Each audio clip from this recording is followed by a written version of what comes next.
Hello दोस्तों, स्वागत है आप लोगों का। आइए टू पॉवर नेटवर्क से रिलेटेड एक क्वेश्चन और देखते हैं। ये क्वेश्चन जेड इम्पीडेंस मैट्रिक्स से रिलेटेड है। गेट 2014 में क्वेश्चन पूछा गया था। इसमें पूछा गया है कि Z impedance matrix find out करिए, जबकि हमें ये पाई नेटवर्क दिया गया है। तो इस पाई नेटवर्क से हम कोई जेड मैट्रिक्स कैसे निकालते हैं, आइए इसको देखते हैं। इस क्वेश्चन को हम 3 मेथड से सॉल्व करेंगे। तो आइए हम पहला मेथड देखते हैं। यहाँ पास हमें जो पाई नेटवर्क दिया गया है, हमने उसको बना लिया है। जैसा कि ये क्वेश्चन में दिया गया है कि एक पाई नेटवर्क है, तो इस पाई नेटवर्क होने के कारण ये जो 2 पोर्ट पैरामीटर या 2 पोर्ट नेटवर्क होगा, वो कैसा होगा? रेसिप्रोकल नेटवर्क होगा। तो हमें जेड ए, जेड बी और जेड सी की वैल्यूज़ मालूम है यहाँ पास 10 ओम, 30 ओम और 60 ओम।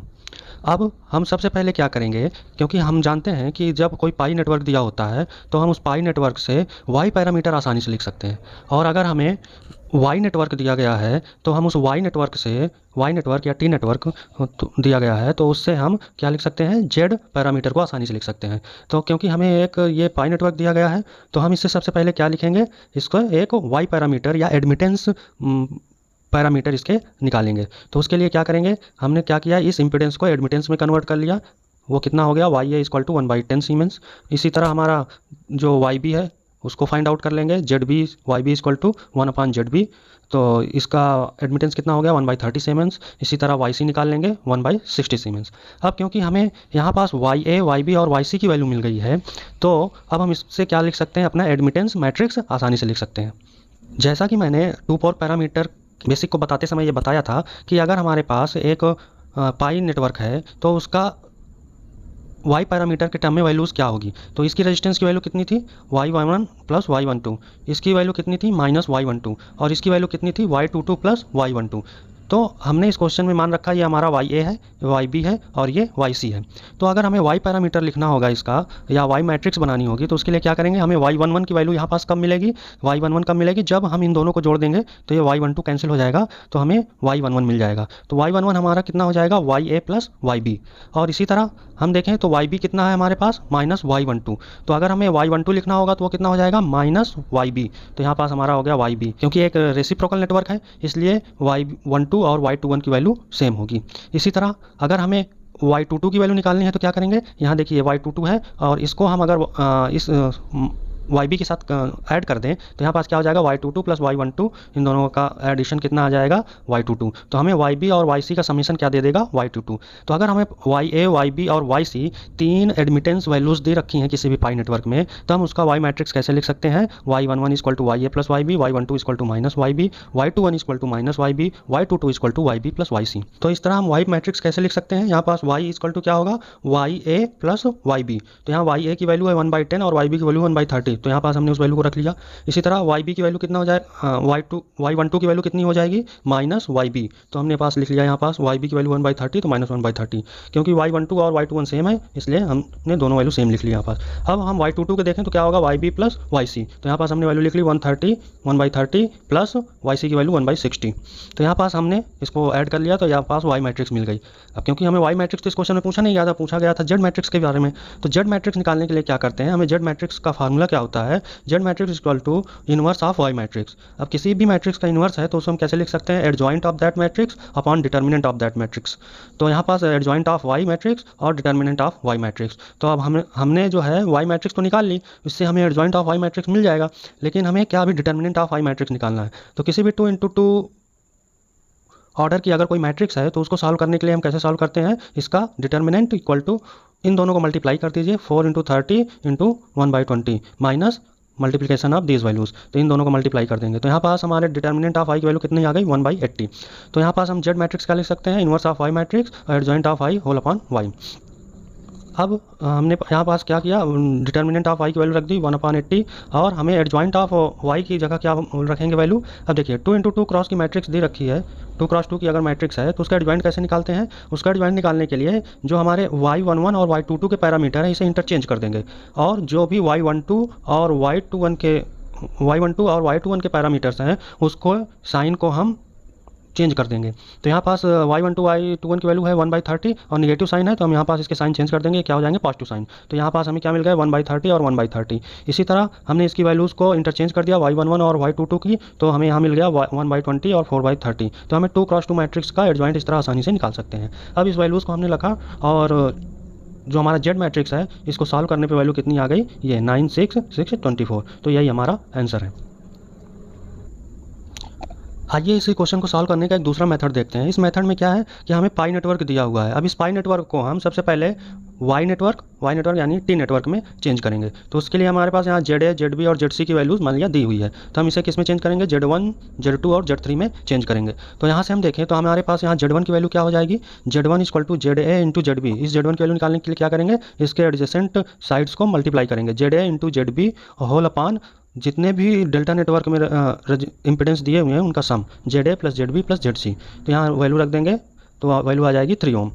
इसी तरह अगर हम Z3 की बात करें, इस Z3 को लिखना है तो क्या करेंगे, इसके एडजेसेंट साइड में डेल्टा नेटवर्क के कौन से इंपिडेंस हैं, जेड बी और जेड सी, इनको मल्टीप्लाई करेंगे तो ये हो जाएगा Z B into Z C whole upon इनका डेल्टा नेटवर्क के सारे इंपिडेंस का sum, Z A plus Z B plus Z C. तो ये कितना हो जाएगा 18 ओम। इसी तरह Z2 निकालना है, तो Z2 के एडजेसेंट कौन कौन से हैं, जेड ए और जेड सी। तो जेड ए और जेड सी को मल्टीप्लाई कर लिया होल अपान सम, और जो भी हमारे डेल्टा नेटवर्क के जितने भी इंपिडेंस हैं उनका सम कर लिया उसको। तो यहाँ पास Z2 की वैल्यू आ गई 6 ओम। तो यहाँ से हमको जेड ए, Z1, Z2 और Z3 की वैल्यूज़ मिल गई। तो इसे हम एक टी नेटवर्क इस तरह का फॉर्म कर सकते हैं।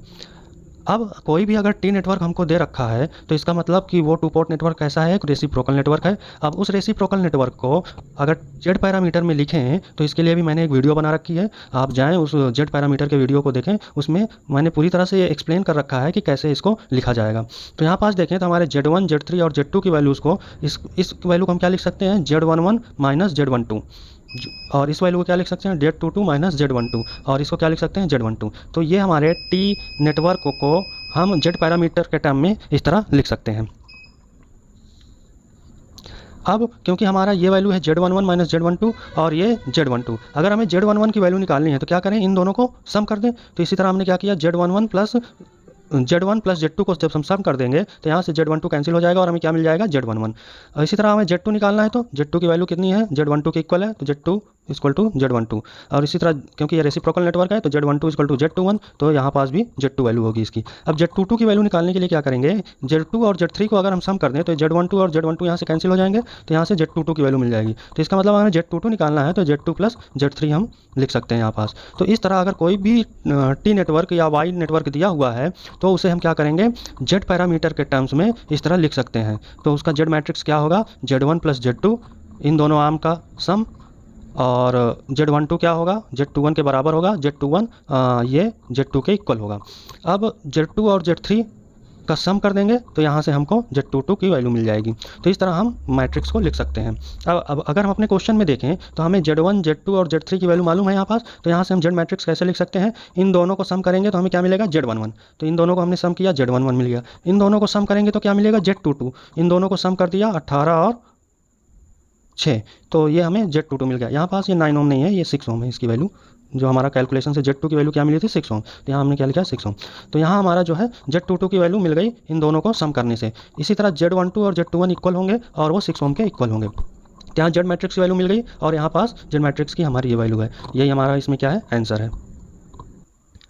अभी तक हमने जो दोनों मेथड ऊपर देखे हैं उसमें हमें ये है कि अगर पाई नेटवर्क दिया है तो वो एक रेसिप्रोकल नेटवर्क होगा, तो उस तरह के असम्पशन से हम क्वेश्चन को सॉल्व कर लेते हैं। लेकिन जो हमारा तीसरा मेथड है, इस मेथड में कोई भी नेटवर्क हो, पाई नेटवर्क हो या किसी और तरह की भी सर्किट दे रखी हो, तो भी हम उसको इस मेथड से आसानी से सॉल्व कर सकते हैं। इसमें रेसिप्रोकल नेटवर्क होना कोई इंपॉर्टेंट नहीं है। इस मेथड को हम एक जनरल मेथड कहते हैं। इस मेथड के द्वारा हम जेड पैरामीटर को आसानी से निकाल सकते हैं।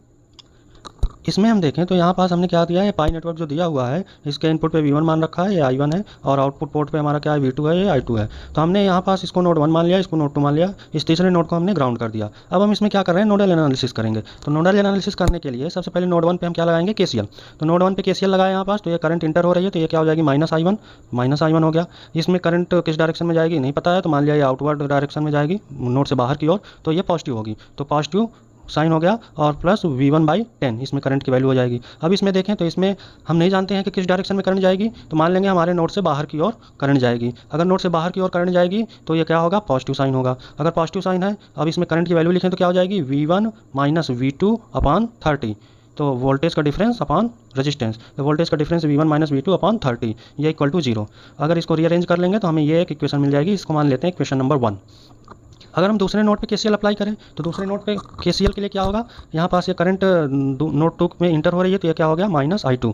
अब यहाँ क्या करंट हो जाएगी, मान लिया नोड से बाहर की ओर करंट जाएगी तो यहाँ हो जाएगा V2/60, तो यहाँ प्लस V2/60 प्लस करंट मान लिया इसमें भी नोड से बाहर की ओर जाएगी तो इसमें करंट कितनी हो जाएगी, plus V2 - V1/30 plus V2 - V1/30 this is equal to 0। और हम इसको इक्वेशन नंबर 2 मान लेते हैं।